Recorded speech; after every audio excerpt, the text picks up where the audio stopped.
cara Datuk Seri bercakap sebelum ni berkenaan dengan kebajikan dan sebagainya, dia menimbulkan, terutama selepas COVID ni, kita tahu akan banyak bentuk bantuan yang perlu disampaikan oleh kerajaan. Dalam masa yang sama, sewaktu PH dulu, dia telah hapuskan salah satu punca pendapatan yang penting pada negara, iaitu GST. Timbul persoalan sekiranya Datuk Seri menjadi PM, ya, bagaimana untuk tingkatkan pendapatan, ya? Adakah GST ni perlu dibawa semula ataupun ada cukai lain, cara lain? Well, GST itu dicadang semasa saya Menteri Kewangan. Dan saya kaji pengalaman Canada, New Zealand yang menjalankan dengan baik.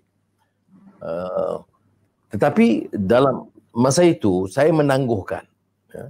Saya akui GST adalah sistem percukaian yang dianggap paling telus, the most transparent taxation system. Ya. Tetapi saya kata, mengapa saya ambil keputusan menangguhkan pada ketika itu? Kerana pendapatan kalangan rendah itu terlalu rendah. Jadi dia patut ada threshold. Ya.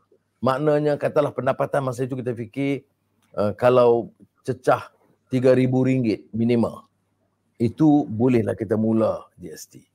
Tapi masa itu kita belum bersedia sebab itu semata-mata.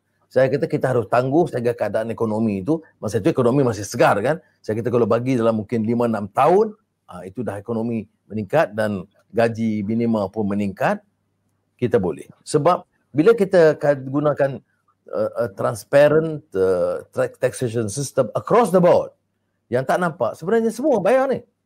Orang miskin semua kena bayar. Ya? Kerana dia dipindahkan daripada at source. Ya?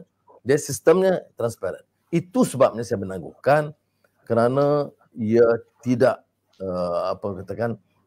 belum lagi sampai kepada kadar minima pendapatan rakyat, kerana masih terlalu ramai yang masuk kategori miskin, dan saya percaya yang paling banyak akan terkesan adalah masyarakat desa, maknanya orang Melayu juga.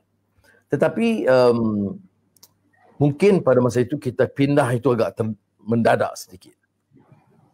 Dan ini menimbulkan banyak masalah ganti dan sebagainya. Ya. Apakah kita harus kaji semula? Ya. Kalaupun kita nak kenakan GST, ya, kalaupun, ya, maka mesti ada pengecualian dan syarat-syarat yang lebih ketat. Tak boleh GST seperti mana diperkenalkan, kerana walaupun kita kata pendapatan negara itu bertambah, tapi ia mendera rakyat miskin. Baik.